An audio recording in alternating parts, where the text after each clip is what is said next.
सर्वेभ्यो नमः। देववाणी संस्कृतं यूट्यूब चलदृश्यं प्रति भवतां भवतेनां च हार्दं स्वागतम्। मित्रों, काशिकावृत्तिः प्रथमोऽध्यायः तृतीयः पादः कक्षा संख्या 72तमी 72वीं कक्षा को आज पढ़ेंगे। ठीक है, चलिएगा पुस्तक को ओपन कर लीजिएगा।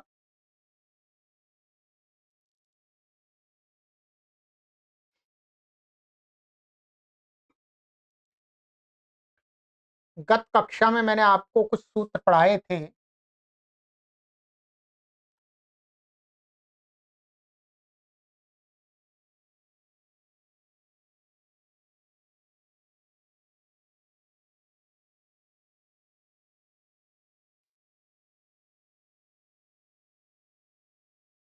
यहां तक हो गया था हमारा 41 सूत्र तक।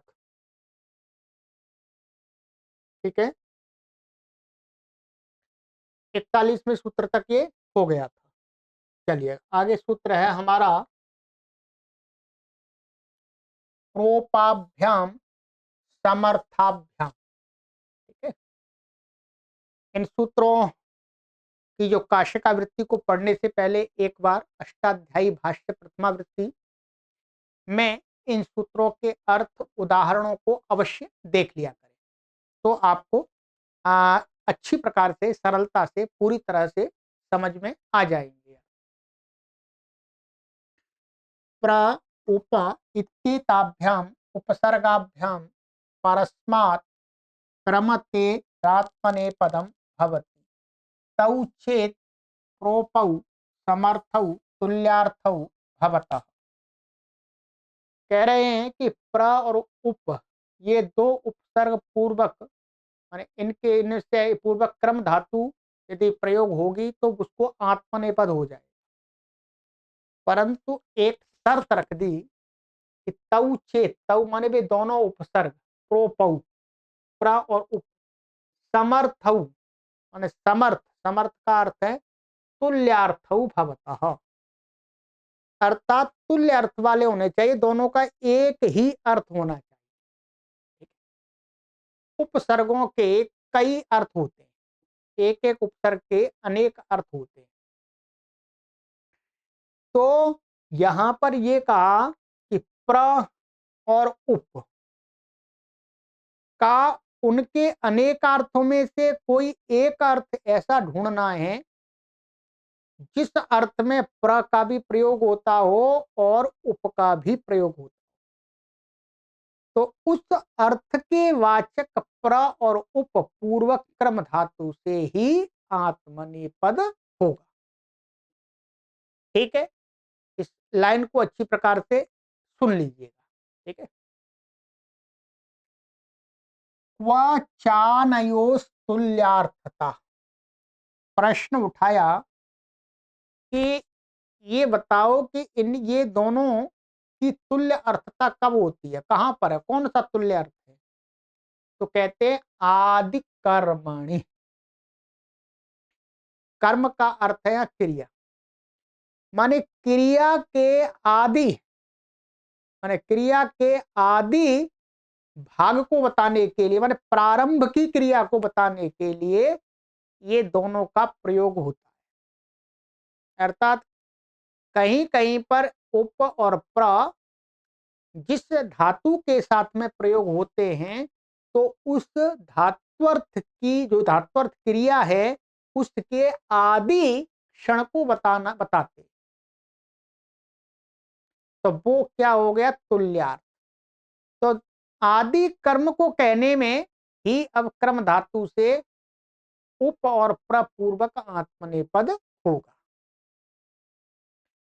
क्रमते प्रक्रमते भोक्तुम, उपक्रमते भोक्तुम, दोनों का एक ही अर्थ है, खाने के लिए प्रारंभ होता है।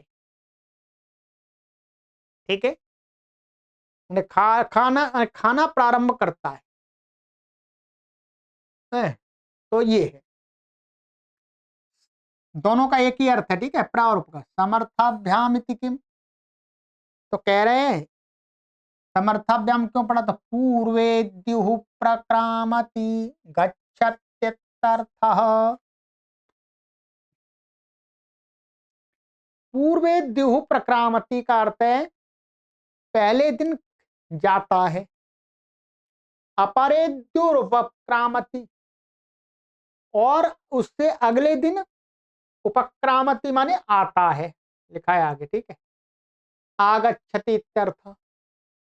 तो यहां पर प्रक्रामति और उपक्रामति में प्र का अर्थ है जाना और उप का अर्थ है आना, माने उसी के क्रम के बदल दिया, ठीक है। तो ये तुल्यार्थ नहीं है, इसलिए यहां पर आत्मनेपद नहीं हुआ। अथ उपपराभ्याम इत्यनेन आत्मनेपदम अत्र कस्माद् न भवति। अब दूसरा प्रश्न उठा रहे हैं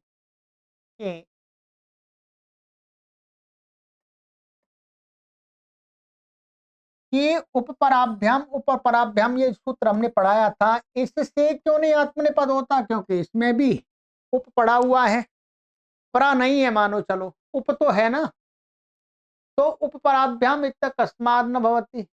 तो कहते हैं वृत्त्यादि ग्रहणम तत्रानुवर्तते, वहां तो वृत्ति उपसर्ग आदि की अनुवृत्ति चल रही थी, ठीक है। तो कहते ततो अन्यत्र इदम प्रत्युदाहरणम, वृत्त्यादि से भिन्न अर्थ का यहाँ पर ये प्रत्युदाहरण दिया है, ठीक है। ये यहाँ पर ये कहना चाह रहे हैं कि उपपराभ्याम से यहां पर आत्मनेपद क्यों नहीं हुआ, ये वास्तव में यहां कहना चाह रहे हैं, ये यहाँ तो उसका उत्तर दिया कि इस उपक्रामति का अर्थ है आना, परंतु वहां पर जो उपपराभ्याम से कहा है आत्मनेपद क्रम धातु से, वो क्या है, वृत्त्यादि अर्थों में कहा है, यहाँ पर वृत्त्यादि अर्थ नहीं है, वृत्त्यादि अर्थ से भिन्न अर्थ का प्रत्युदाहरण यहाँ पर प्रस्तुत किया है, ठीक है। चलिए ये हो गया।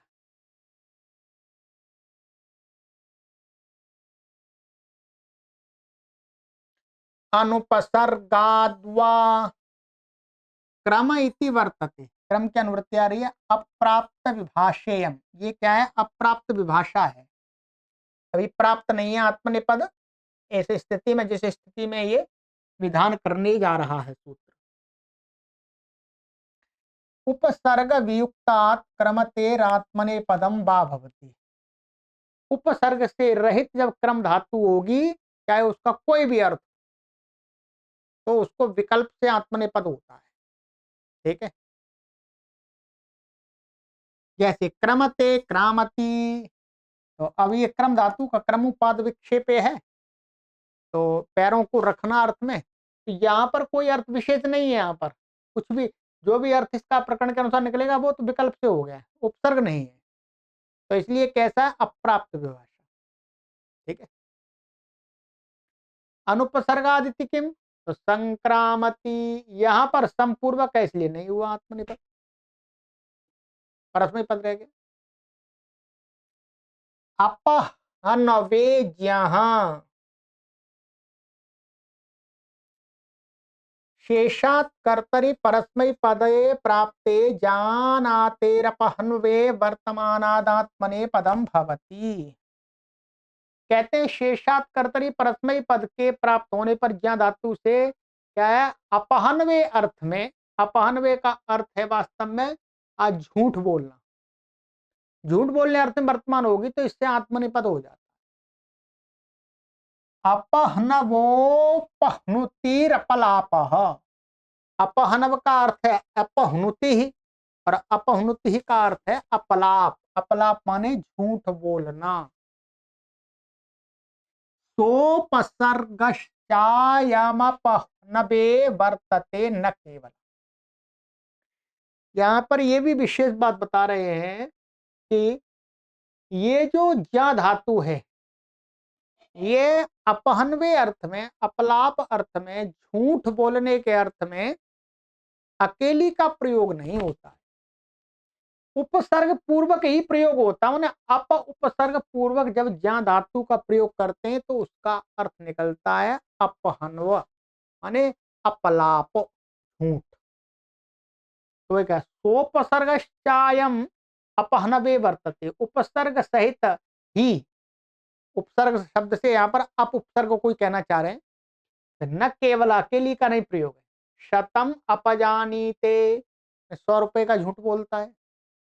सहस्त्रम अपजानीते, 1000 रुपए का झूठ बोलता है। अपलपतीत्यर्थ, यानी झूठ बोलता है, ये अर्थ। अपहनवा इति किम, तो कहते हैं न त्वम किंचिदपि जानासि, मैं का यहाँ जानासी का अर्थ तुम कुछ भी नहीं जानते भाई, सही कह रहा है, तुम कुछ नहीं जानते, झूठ नहीं बोल रहा हूं। इसलिए यहाँ पर आत्मनेपद नहीं हुआ और उपसर्ग भी नहीं है, यहाँ पर सोपसर्ग भी नहीं है, इसलिए होगा ही नहीं आत्मनेपद। चलिए ये हो गया।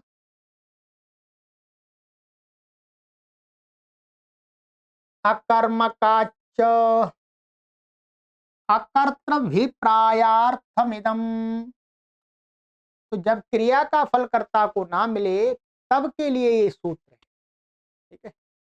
कर्तृभिप्राये ही अनुपसर्गाज्यः इति वक्ष्यति, क्योंकि क्रिया का फल कर्ता को मिलेगा तब तो इसी धातु से, अकर्मक ज्ञा धातु से अनुपसर्गाज्यः, ये जो 76वां सूत्र है इससे आत्मनेपद कहा है, माने ये सूत्र आत्मनेपद कहा जाए कहेगा, ठीक। तो इसका मतलब क्या हुआ, ये अकर्तृप्राय माने क्रिया का फल कर्ता को ना मिले तब के लिए है। ज्ञानातेर अकर्मकाद अकर्मक क्रिया वचनादात्मनेपदम भवति, ज्ञा धातु से जो अकर्मक है और अकर्मकात, वही कहा कि अकर्मक क्रिया वचनात्, माने जिसमें कर्म कारक का प्रयोग ना हो रहा हो तो उसको आत्मनेपद होता है।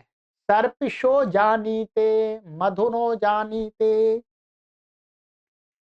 सर्पिशाह माने घी, घी के द्वारा प्रवृत्त होता है, माने घी के कारण से खाने के लिए प्रवृत्त होता है भोजन को।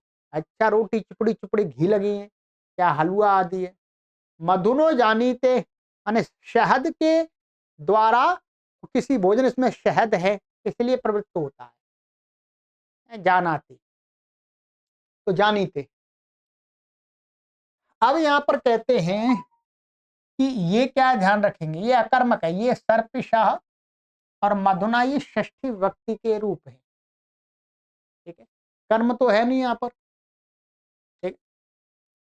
कथन चायम अकर्मक, प्रश्न किया भाई अकर्मक कैसे, तो सकर्मक धातु है,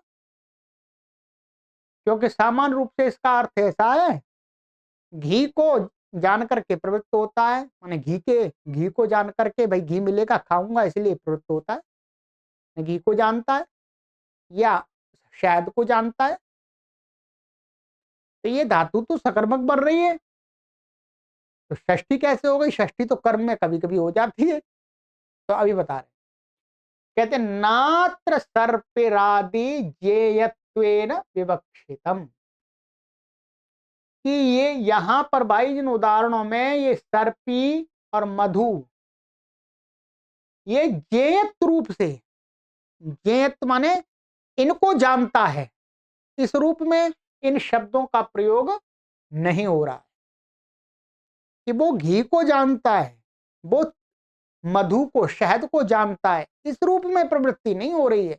यदि इस रूप में प्रवृत्ति होगी तो फिर ये कर्म बन जाएगा, तो सकर्मक धातु बन जाएगी। तो कहते हैं अनात्र सर्पिरादि ज्ञेयत्वेन विवक्षितम, यहाँ पर ये ज्ञेयत रूप में नहीं है, जहां धातु का ये ज्ञेयत तो नहीं है, यदि ज्ञेयत होगा कि जे बनेगा तो फिर कर्म बन जाएगा। किंतरि क्या है भाई, ज्ञान पूर्विकायाम प्रवृत्तौ करणत्वेन, ज्ञान पूर्वक जो क्रिया है उस प्रवृत्ति में, ज्ञान पूर्वक जो प्रवृत्ति है, माने ज्ञान पूर्वक, अच्छा ये घी है, वो जानता नहीं, ज्ञान पूर्वक माने घी के ज्ञान पूर्वक जो प्रवृत्ति, हाँ ये घी है, घी खाने को मिलेगा, माने घी के माध्यम से भोजन में, तो ज्ञान पूर्विकायाम प्रवृत्त हुई, प्रवृत्ति कैसी है, ज्ञान पूर्वक है, पहले से ज्ञान है ये घी है, करणत्वेन, ये करण रूप से, अर्थात घी या सर्पी और सर्पिश और मधु, ये यहां पर कर्ण मरना है वास्तव में, इनके घी के कारण से इस भोजन को वो खा जानता है, समझता, जानता है ना, उसको खाने के लिए प्रवृत्त होता है। तो यहां पर सर्पी और मधु क्या है, कर्ण रूप से प्रयोग हो रहे हैं, और कर्ण रूप से प्रयोग हो रहे हैं, इसमें और प्रमाण दे रहे हैं। कहते हैं यहां पर जो षष्ठी दिख रही है, ये षष्ठी कर्म में हो ही नहीं सकती, जब ये कर्ण बनेंगे तभी षष्ठी होगी। तो आप कहेंगे कर्ण में तृतीया होती है, नहीं, कहते तथा च ज्यो विदर्थस्य करणे इति षष्ठी विधीयते, उसी, क्योंकि वैसे उसी प्रकार से क्या है, ये सूत्र है, ज्यो विदर्थस्य माने अविदर्थक जो ज्ञान धातु है, जानाति का अर्थ प्रवृत्त होता है, कर्ण, उसके कर्ण में षष्ठी का विधान किया है। तो यहां पर वास्तव में क्या है, ये जानने अर्थ वाली नहीं है, ये वास्तव में प्रवृत्त अर्थ वाली है, ज्ञान धातु प्रवृत्त होता है, सर्पिशो जानीते माने घी के कारण प्रवृत्त होता है, तो इसलिए कर्ण में ये षष्ठी है, सर्पिशो जानीते मधुनो जानीते, ये इसके उदाहरण भी दिखा दिए, ठीक है। इसलिए ये धातु कैसी है, अब ये अब अकर्मक है,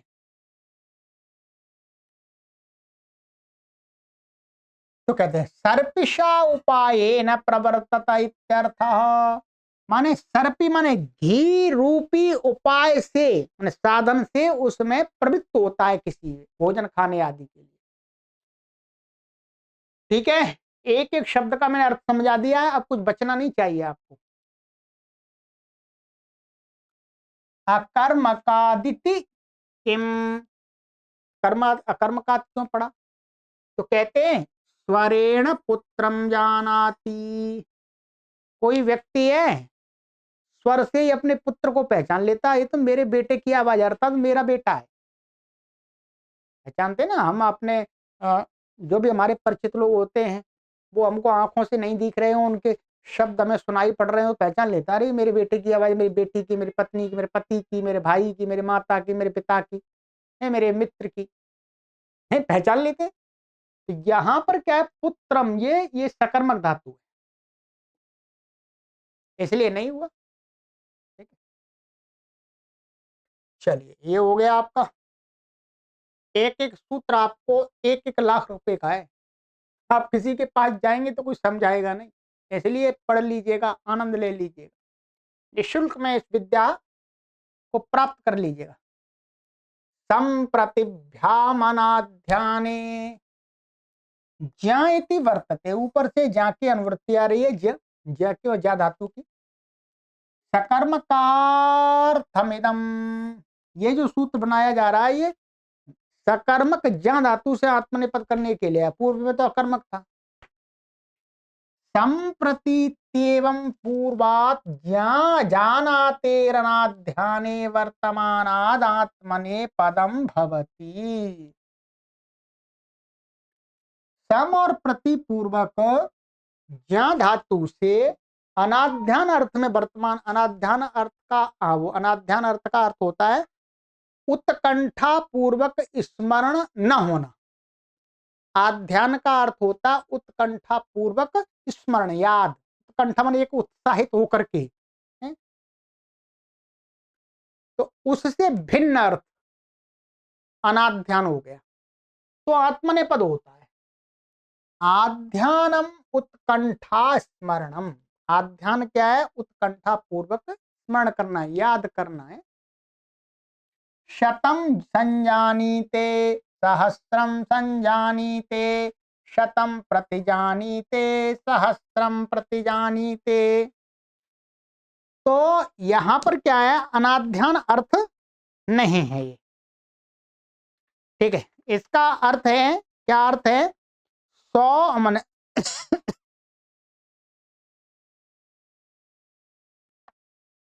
इसका जो अर्थ दिया था वास्तव में प्रॉपर बता देता हूं, आप अष्टाध्यायी भाष्य प्रथमावृत्ति में देखिएगा।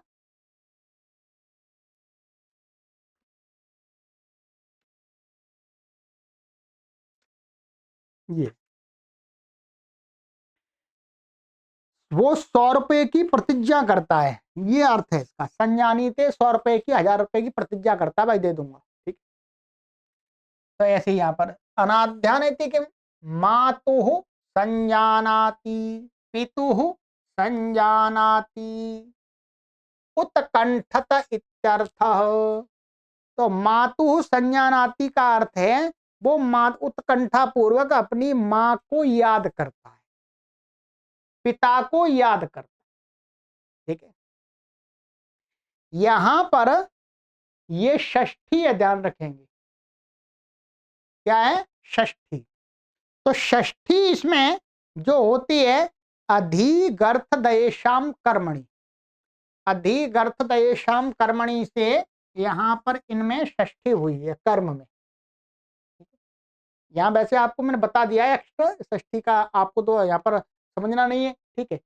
तो ये यहाँ पर अधिगर्थदयेषाम कर्मणि, वहीं पर विभक्ति प्रकरण में सूत्र है, उससे षष्ठी हुई है। ऐसे पितु, ठीक है, माता को स्मरण करता है, पिता को स्मरण करता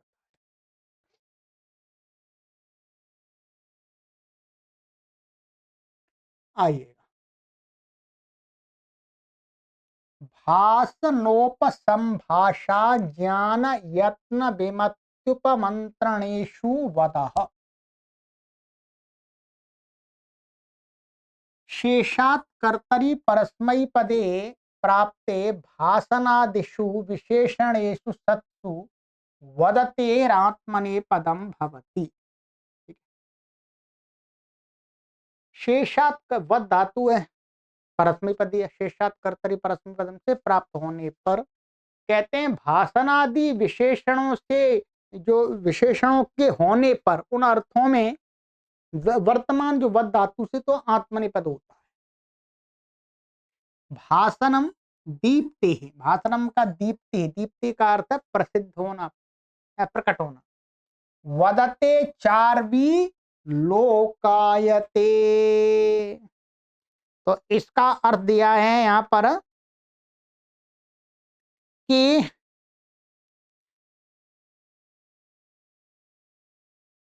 जो चारवी आचार माने चारवाक मत का जो आचार है वो लोक प्रसिद्ध पदार्थों को बोलता है, बताता है, ठीक है। तो बताता, प्रकाशित करता है, लोक में प्रसिद्ध पदार्थ है उनके विषयों को बताता है।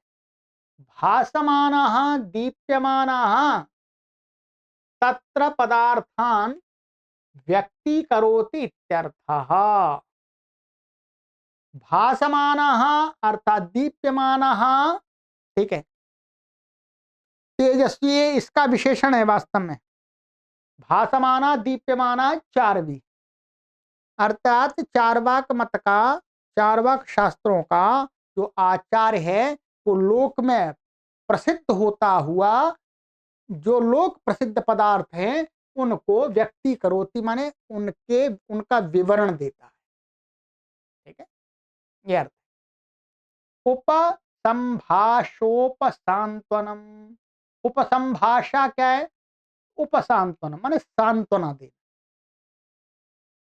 कर्म करान उपवदते उपसांत्वयति इत्यर्थ है, जो नौकर हैं उनको सांत्वना देता है, भैया ठीक है अगले महीने आपको मैं सैलरी सही समय पे दे दूंगा, अभी व्यवस्था नहीं हो पाई, ठीक है, थोड़ा इस महीने कम ही ले लो, ठीक।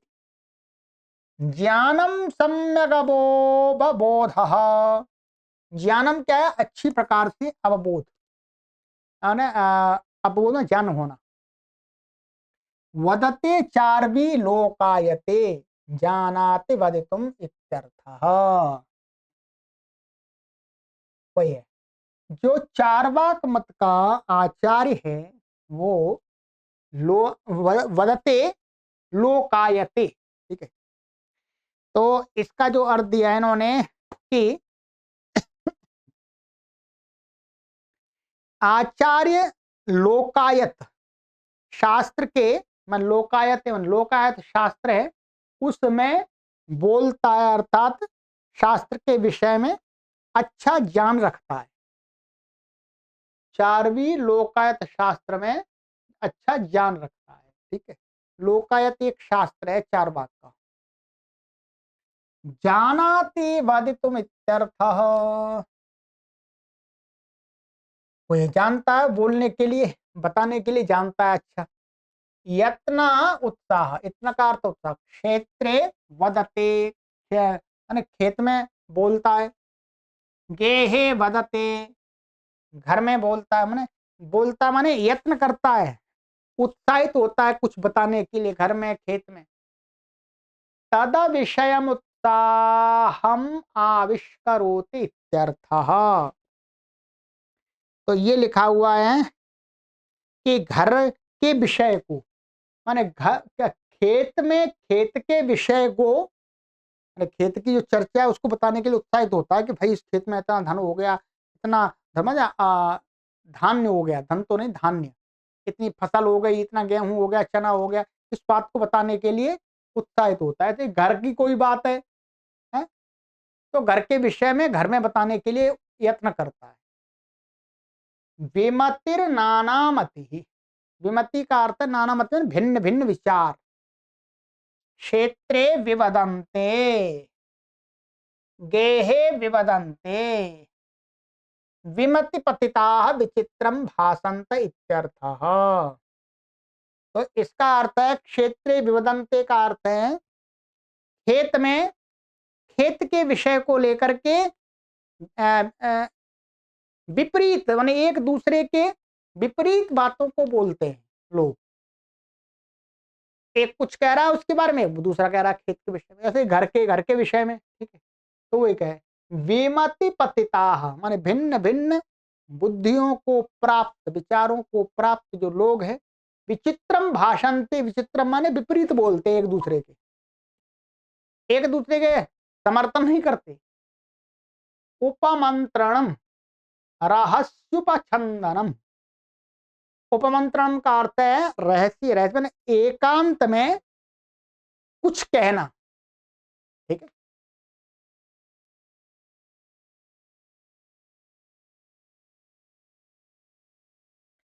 कुल भार्याम उपवदते, परदारान उपवदते, उपछंदयत इत्यर्थः।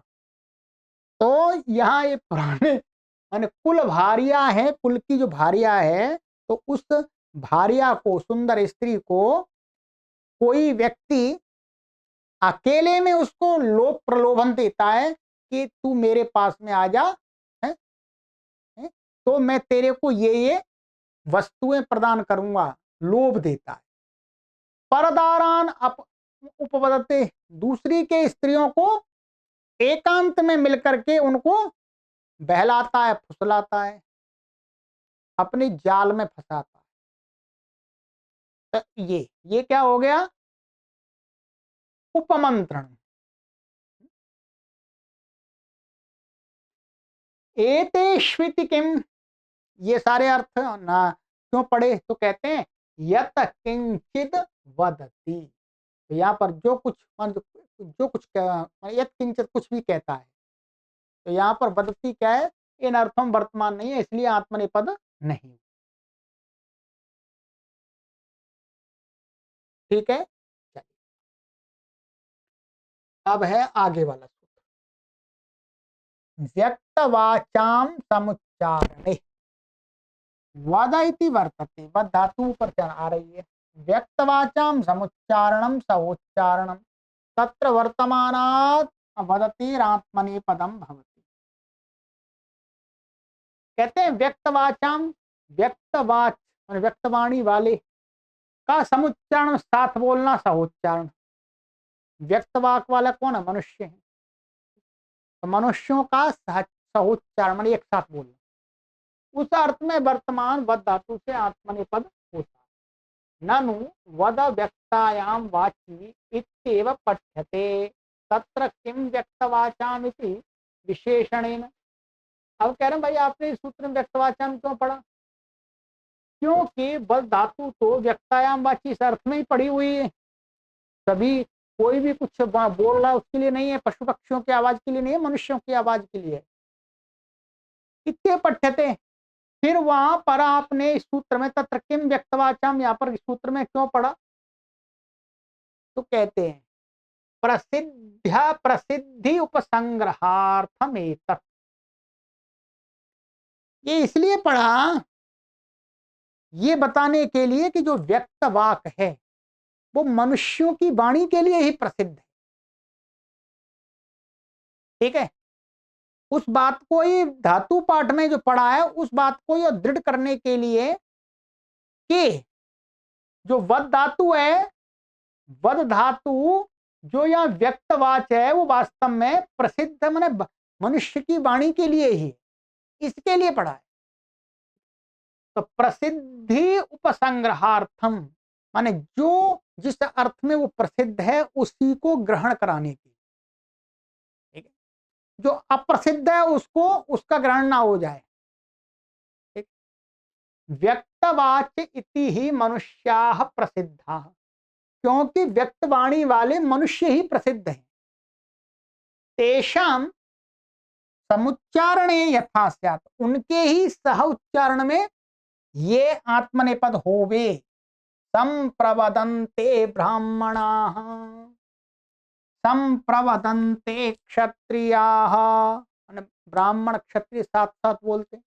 व्यक्तवाचाम इति किम, व्यक्तवाच्यम क्या है ये पढ़ा तो कहते हैं संप्रवदन्ति कुक्कुटाः, तो कुक्कुट माने मुर्गे साथ साथ बोलते हैं, आवाज करते हैं, तो ये व्यक्तवाक नहीं है इनकी, इसलिए आत्मनेपद नहीं हुआ।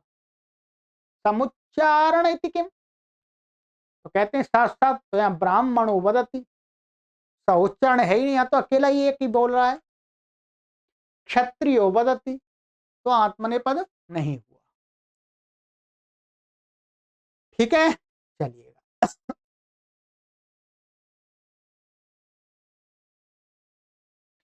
अनोरकर्मकात् वद इति व्यक्ता व्यक्तवाचाम इति च वर्तते। कहते हैं वद धातु व्यक्तवा अर्थ में इसकी अनुवृत्ति आ रही ऊपर से वद की और व्यक्तवाचाम। अनुपूर्वात वदते रकर्मकात व्यक्तवाग विषयाद आत्मने पदम भवति। अनुपूर्व धातु होगी और वो अकर्मक हो तो और व्यक्तवाणी का विषय हो तो उससे आत्मनेपद होता है। अनुवदते कठः कलापस्य, अनुवदते मौद्गः पैप्पलादस्य, अर्थात जैसा कलाप बोलता है, कला माने कलाप शाखा का जो व्यक्ति है वो बोलता है, वैसा ही कठवाला बोलता है, ये अर्थ है। ये यहाँ पर सकर्मक नहीं है, ये अकर्मक ही है। ऐसे ही अनुवदते मौद्गः पैप्पलादस्य, पिप्पलाद शाखा का पढ़ने वाला जैसा उच्चारण करता है वैसा ही ये करता है मौद्ग। अनु हो सादृश्य, अनु यहाँ पर क्या है? सादृश्य माने सदृश अर्थ में प्रयोग हो रहा है। यथा कलापो धीयानो वदति तथा कठ इत्यर्थ, जिस प्रकार से कलाप जो पढ़ता हुआ बोलता है उच्चारण करता है वैसा ही कठ शाखा वाला भी करता है। अकर्मकादिति किम, पूर्वमेव यजुरुदितम अनुवदति, यहाँ पर अकर्मक नहीं है, यहाँ पर यह पूर्वमेव यजुः माने पहले ही क्या, जो यजुर्वेद का जो पहला मंत्र है माने यजुर्वेद के पूर्वमेव यजुः उदितम माने यजुर्वेद का जो कहा हुआ जो यजु है उसको बोलता है, ये अर्थ है।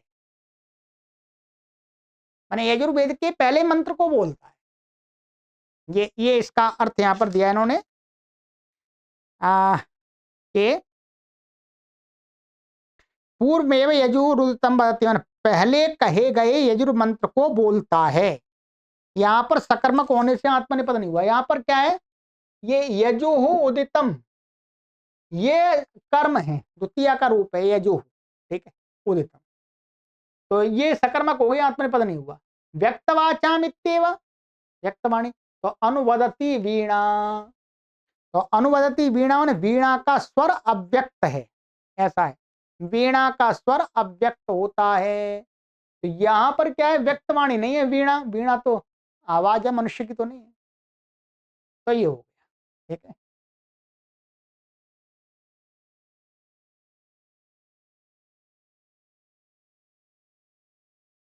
चलिए एक सूत्र और है बद धातु से संबंधित, इसको पढ़ लेते हैं, ठीक है। विभाषा विप्रलापे वद इति वर्तते व्यक्तवाचाम समुच्चारण इति च, वद की अनुवृत्ति आ रही है, व्यक्तवाचाम समुच्चारण की आ रही है। विप्रलापात्मके व्यक्तवाचाम समुच्चारणे वर्तमानात् वदतेरात्मने पदम भवति विभाषा। कहते हैं विप्रलाप माने झूठ, विप्रलाप का झूठ अथवा विपरीत कह सकते हैं। विप्रलाप का अर्थ वास्तव में विपरीत है, परस्पर विरुद्ध, ठीक है, विरुद्ध अर्थ। उसमें उसके अर्थ में वर्तमान व्यक्तवाणी वाले समुच्चारणों के वर्तमान जो बद्ध धातु है, ठीक है, तो उससे आत्मनिपद होता है। माने व्यक्तवाणी वालों के सहोच्चारण में वर्तमान बद्ध धातु और कैसा होना चाहिए, वो सहोच्चारण परस्पर विरुद्ध, तो ऐसे अर्थ में वर्तमान बद्ध धातु से आत्मनिपद होता है। विकल्प से होता है प्राप्त विभाषेयम। ये क्या है, प्राप्त विभाषा है। प्राप्त विभाषा अर्थात पहले इसको प्राप्त ही था सामान्य रूप से, ठीक है, इसको क्योंकि जो ऊपर वाली धातु थी, तो ये जो इसके उदाहरण बन रहे हैं वो क्या है, अकर्मक के बन रहे हैं। क्या बन रहे हैं, अकर्मक के। तो ऊपर वाले सूत्र से सामान्य रूप से ऊपर वाले सूत्र से तो नहीं, ऊपर वाला सूत्र तो उसमें था ये व्यक्तवाचाम समुच्चारणे, व्यक्तवाचाम समुच्चारणे से, व्यक्तवाचाम समुच्चारणे से क्या था, इसको प्राप्त था नित्य, तो इसमें भी सहोच्चारण है और बद्ध धातु है, ठीक है। तो उसी में ये विकल्प कर रहे उतने में, किसमें, विप्रलापात्मक सहोच्चारण में, ठीक है। विप्रवदन्ते सांवत्सराः विप्रवदन्ति सांवत्सराः। जो ज्योतिषी लोग हैं वो एक दूसरे के विरुद्ध बोलते हैं। एक ज्योतिषी कुछ बोल रहा है, एक ज्योतिषी कुछ बोल रहा है। एक ज्योतिषी कह रहा है आज प्रथमा है, दूसरा कह रहा है नहीं आज प्रथमा नहीं है, आज तो अमावस्या ही है, आज तो पूर्णिमा ही है। तो ज्योतिषी आपस में साथ साथ माने एक साथ भाई बोल रहे नहीं आज प्रथमा नहीं, दूसरा कह रहा नहीं आज ही प्रथमा है, आज ही अमावस्या है, आज ही पूर्णिमा है, जैसा कि आजकल भी आप देखते होंगे। तो उसमें है ये विप्रवदन्ते मौहूर्ताः, विप्रवदन्ति मौहूर्ता, मुहूर्त बताने वाले वो भी ज्योतिषी होते हैं। तो एक दूसरे के परस्पर विरुद्ध बोलते हैं। ये मुहूर्त इस समय से आरंभ हो रहा है, दूसरा कह रहा नहीं इस समय से नहीं हो रहा है, तीसरा कह रहा नहीं इस समय से हो रहा है, इस समय से हो रहा है। युगपत परस्पर प्रतिषेधेन विरुद्धम वदन्ति इत्यर्थ। एक साथ परस्पर प्रतिषेध में एक दूसरे के विरोध से बोलते हैं, कथन करते। विप्रलाप इति किम संप्रवदन्ते ब्राह्मणा, तो यहाँ विप्रलाप नहीं है, यहाँ पर तो ब्राह्मण लोग साथ साथ बोलते हैं, एक साथ। व्यक्तवाचामित्येव विप्रवदन्ति शकुनयः, पक्षी, पक्षी क्या है, एक साथ बोलते हैं। तो यहाँ पर क्या व्यक्तवाणी, व्यक्तवाक नहीं है ये। समुच्चारण इत्येव क्रमेण मौहूर्ताः मुहूर्तेन सह विप्रवदन्ति। क्रम से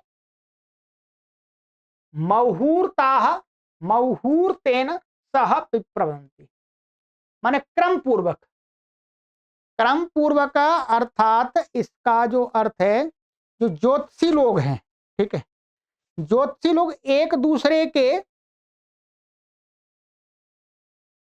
क्रम से माने विरुद्ध तो बोलते हैं, परंतु क्या है, पहले एक कहता है कि भाई आज अमावस्या है, उसके बाद में दूसरा कहता है नहीं आज अमावस्या नहीं है, फिर उसके बाद में तीसरा कहता है कि नहीं आज अमावस्या भी नहीं है, कल भी नहीं है, अमावस्या बीत गई। ठीक है, क्रम से। ऊपर वाले में क्या था, एक साथ ही सारे बोलते नहीं, एक कह रहा हाँ, एक दूसरा नहीं, एक साथ ही। यहाँ पर अलग अलग है। समुच्चारण तो यहाँ पर क्या है, समुच्चारण नहीं है, या क्रम से है, क्रमेण, इसलिए यहाँ पर भी नहीं होगा। तो यहाँ पर क्या है, यही रहेगा। ठीक है, सहोच्चारण नहीं है यहाँ पर, तो विप्रवदंती से परस्मय पद ही रहेगा। चलिएगा, तो ये हमारे आज कुछ सूत्र हो गए हैं। अब नई धातु आरंभ होगी, गृहनिगरणी, इसके बारे में। कक्षा का समय हो गया है मित्रों, ठीक है, और हम तो अपनी तरफ से पूरा प्रयास कर रहे हैं आपको अधिक से अधिक पढ़ाने का है, समझाने का। और समझ में तभी आएगा जब आप पीछे क्रम से व्याकरण की श्रृंखला को पढ़ते आ रहे हैं। नहीं पर आप नए जुड़े हैं तो पीछे से पढ़िएगा। आपको क्या पढ़ना है, किस क्रम से पढ़ना है, उसके लिए हम आपका व्हाट्सएप पर सहयोग कर देंगे। सभी आपको कोर्सेस के लिंक निःशुल्क प्रदान कर देंगे। ठीक है, पढ़ना आपको पड़ेगा।